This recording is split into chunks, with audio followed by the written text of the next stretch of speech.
Bonjour à toutes, j'espère que vous allez bien. Aujourd'hui, je vous retrouve pour le deuxième live du défi Live 365. Si tu ne l'as pas vu encore, je t'invite à voir la vidéo précédente où je t'explique en fait pourquoi j'ai décidé de faire des lives tous les jours pendant une année. Donc aujourd'hui, on va parler d'un sujet spécifique. Aujourd'hui aussi, il y a ma fille avec moi, donc il risque d'avoir un peu de bruit, d'avoir des interruptions, mais c'est pas grave, c'est aussi la vie de maman. Tu veux dire coucou Anna?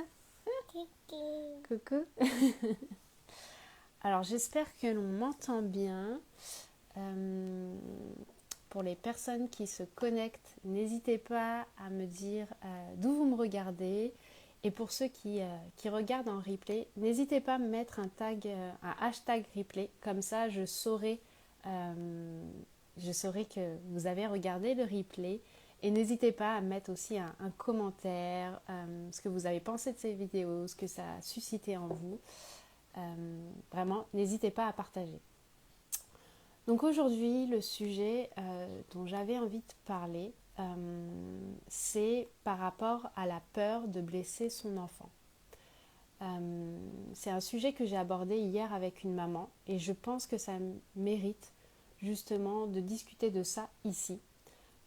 Parce que c'est une peur que l'on a souvent quand on entre dans la maternité, quand on entre dans la parentalité, surtout quand on a vécu soi-même des blessures, enfin tout le monde vit des blessures, mais que l'on est connecté justement encore à ces blessures. Et je vais vous expliquer pourquoi. Voilà, souvent quand on rentre dans la maternité, on a peur de blesser son enfant. On a peur de lui faire du mal, on a peur de, par nos actions, peut-être faire les choses mal et causer une fracture, quelque chose en lui. Et la difficulté, c'est de comprendre que en fait, vous ne pourrez pas tenir comme ça très longtemps. C'est ce que j'expliquais à cette maman. Vous pouvez vivre dans cette illusion que vous n'allez pas blesser votre enfant, tout au plus, je pense, 9 mois, une année. Au bout des 1 an, de toute façon, vous allez le voir. Votre enfant va beaucoup plus parler, beaucoup plus bouger. Ça va être totalement différent. Ce n'est plus un bébé. Et c'est impossible en fait. C'est impossible en fait de ne pas blesser son enfant. Ce n'est pas quelque chose qui est faisable. Si vous vivez avec cette illusion ou avec cette volonté, cet objectif, vous courez après quelque chose qui est impossible et qui va vous mettre une pression de dingue, qui va vous mettre aussi très certainement plus bas que terre à un moment parce que justement vous allez blesser votre enfant. Vous ne pouvez pas ne pas blesser votre enfant à un moment donné ou un autre parce que tout simplement blesser, ça veut dire faire peut-être du mal à son enfant, faire quelque chose Mais qui... ça veut dire pas. Ça veut dire quoi du mal? Ah, alors je vais t'expliquer après, d'accord? Je continue la vidéo. Ok? Ok, et après je t'explique. Et où j'en étais? Du coup, oui, vous courez après une illusion qui va vous mettre plus bas que terre. Et je vous explique pourquoi ce n'est pas possible. Vous vivez dans ce monde que l'on connaît. Vous n'êtes pas un moine bouddhiste sur une montagne qui médite 30 heures par jour, qui mange, je ne sais pas, que des légumes. Non, vous êtes ici dans la réalité que l'on connaît, dans le monde occidental en tout cas. Vous avez les choses du quotidien, voilà, les contraintes du quotidien. Vous avez en plus, si vous êtes une maman entrepreneur, la gestion de votre entreprise, le développement de votre entreprise avec tous les challenges émotionnels que ça suscite. Et vous avez aussi votre parentalité avec tous les challenges émotionnels que cette interaction, cette relation va susciter et va réveiller en vous des choses du passé, forcément, qui vont remonter et qui vont vous challenger.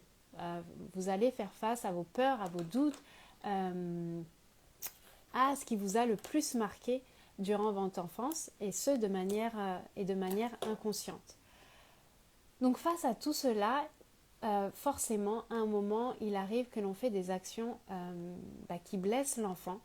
Parce qu'aussi, on n'a pas la science infuse. On n'est pas dans la tête de nos enfants. On ne sait pas exactement ce qui se passe. Donc, il arrive qu'on fasse quelque chose qui heurte ce en quoi ils croient. En tout cas, qui va susciter des émotions fortes en eux. Parce qu'ils se sentent à ce moment-là blessés. Pour moi, le plus important, c'est pas de partir sur une parentalité qui évite toute blessure. Bien sûr, il faut mettre de côté au plus les violences physiques, les violences éducatives ordinaires. Ça, il va de soi et je suis tout à fait d'accord par rapport à ça. Pour le respect de l'enfant, ce ne sont pas des choses à utiliser dans l'éducation de manière volontaire, si vous voulez. Si ça arrive de manière involontaire parce que c'est un automatisme, un réflexe, il faut travailler là-dessus. Mais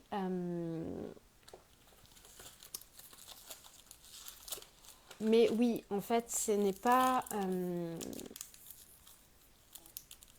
si on met ça de côté, il restera quand même des blessures. Si on met ça de côté, il restera forcément des moments où vous allez crier, des moments où vous allez vous énerver, des moments où même sans cela, vous allez blesser votre enfant. Et pour moi, l'important, je vois, il y a Laetitia. Coucou Laetitia. Ça fait un petit moment qu'on a commencé le live, mais n'hésite pas à interagir et à me dire ce que tu en penses, si ça te parle. On parle justement des blessures, de la peur de blesser nos enfants. Et j'explique donc que c'est un objectif inatteignable. Et il y a ma fille aussi à côté. Du coup, 2 minutes, je vais ouvrir la pâte à modeler. Donc pour moi, en fait, l'important, c'est pas, bien sûr, de ne pas utiliser les violences éducatives, la violence physique, les violences éducatives ordinaires, type fessée, punition, le chantage, les menaces, tout ça, bien sûr. Mais au-delà de ça, comme j'expliquais, vous aurez forcément un moment où vous allez blesser votre enfant.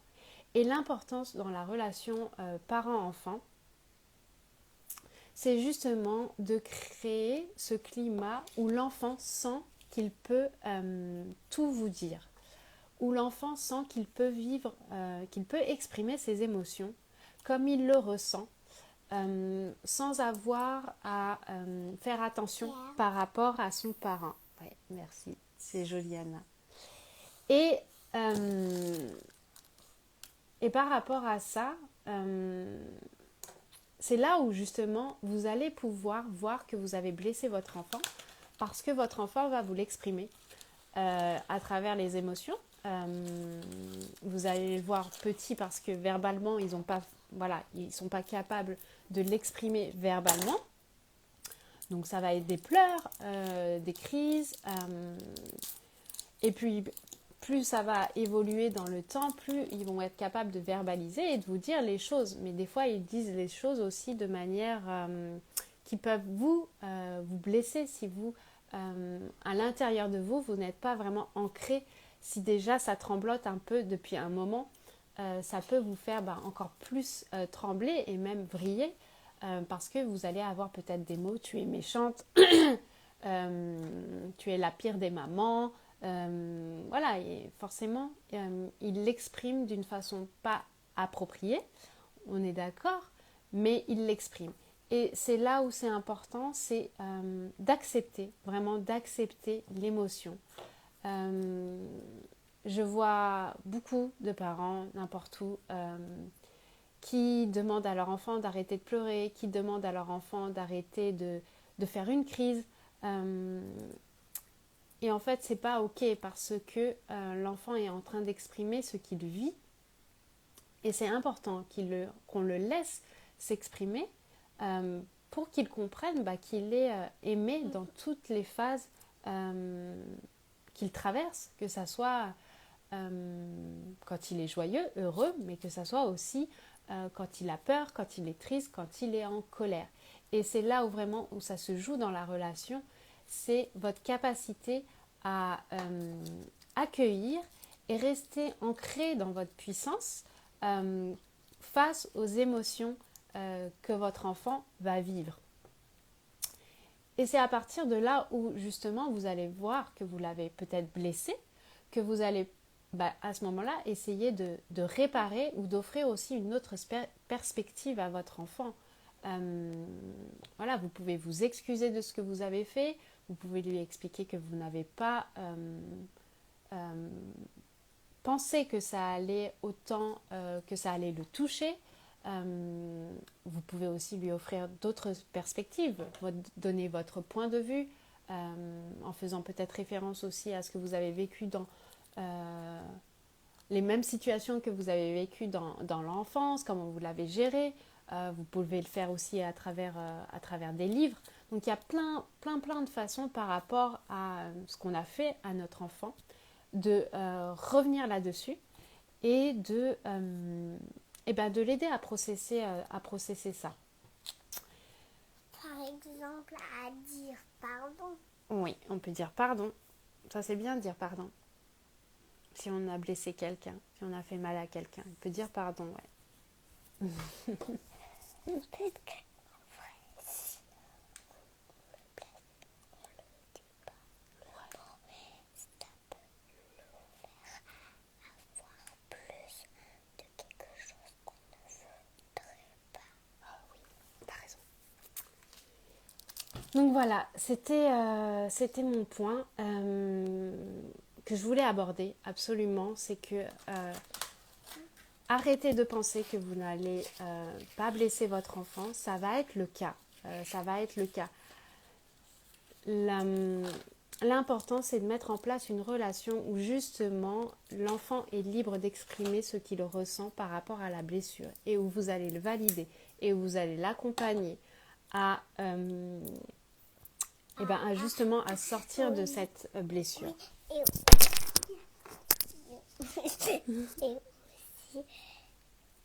de l'aider à dire pardon. Et aussi de l'aider à dire pardon. Et le dernier point que je voulais aborder par rapport à ça, c'est que très souvent, des mamans que j'accompagne et de ce que je vois, de mon expérience et des mamans que j'accompagne, je vois que cette blessure, cette peur en tout cas de blesser son enfant, se manifeste justement chez les gens qui vivent encore une partie de leur vie, en tout cas qui ont sur une partie, une composante de leur vie, ce prisme où elles voient les choses à travers une de leurs blessures. Parce que à partir du moment où vous vous détachez de vos blessures, vous êtes conscient des blessures inconscientes qui se jouent dans votre vie et que vous avez cette capacité justement d'en sortir, vous avez cette capacité de voir que cette blessure arrive, que c'est cette blessure qui a été réveillée par l'interaction avec votre enfant ou même que ça soit autre chose, la relation avec votre mari. Que c'était relâché de lui. Oui, aussi. Ou la relation avec votre mari ou même dans l'entrepreneuriat qui est très challengeant émotionnellement et où là on doit faire énormément face à ces blessures. Eh bien là, si vous avez cette capacité justement de vous détacher, si vous avez justement cette capacité de voir la blessure, de vous en détacher et ne plus agir justement à partir de cette blessure, vous comprenez, et de plus la faire. et de plus la faire, vous comprenez que Que, que, que, que, que il n'acceptait pas. vous comprenez aussi que la blessure, c'est pas vous. Très souvent, on a peur de blesser son enfant parce qu'on a été blessé et parce qu'on vit encore à travers cette blessure et qu'on a l'impression en fait que ça nous définit, que c'est nous. À partir du moment où vous sortez justement de cette blessure, de ces blessures, à partir du moment où vous êtes capable d'agir autrement, en conscience justement que cette blessure a été réveillée mais que vous ne voulez pas agir à partir de là et que vous agissez consciemment à partir de votre cœur, de votre puissance, vous n'avez pas cette peur par rapport à votre enfant parce que vous savez faire le travail sur vous et parce que vous savez faire le travail sur vous, vous savez comment faire le travail avec votre enfant. Et c'est là vraiment où c'est très très important. Et aussi, oui, Anna. Tu peux savoir que c'est toi qui l'as fait, mais tu n'as pas besoin de le savoir que tu ne voudrais pas. Oui. Voilà, c'est tout ce que j'avais à vous dire pour aujourd'hui, pour le live. Donc le deuxième live. Demain, on va se retrouver pour un live sur justement les émotions, qui sont le cœur vraiment de l'entrepreneuriat et de la parentalité. Donc je vais vous expliquer comment aussi donner les excuses à quelqu'un. Comment se donner des excuses. Demain, on va pas voir comment donner des excuses, mais demain, on va voir comment les émotions peuvent être un frein ou un portail d'expansion. Ça dépend comment vous les abordez. Voilà. Donc on va voir ça vraiment en détail parce que les émotions dans la parentalité et dans l'entrepreneuriat, c'est le frein principal que je vois par rapport à la mise en place d'une parentalité que l'on souhaite avec son enfant ou que ce soit l'expansion de son entreprise. Très souvent, voilà, on essaye de les éviter où on est dans la réaction. Et demain, je vous parlerai de comment en fait aborder vos émotions pour que vous voyez justement les freins derrière. Oui, et qu'on voit que l'enfant a un problème à cause de toi. Ah, ok, aussi. Voilà, donc on verra en détail les émotions, comment comment voir ce qu'il y a derrière, comment comprendre ce qu'il y a derrière, le frein qu'il y a derrière et transformer en fait cette souffrance, cette douleur vraiment à votre avantage en portail et à l'avantage de l'enfant, c'est vrai, comme portail d'expansion. Voilà, on vous dit au revoir, à demain. Et Anna, tu veux dire au revoir? À demain. Voilà.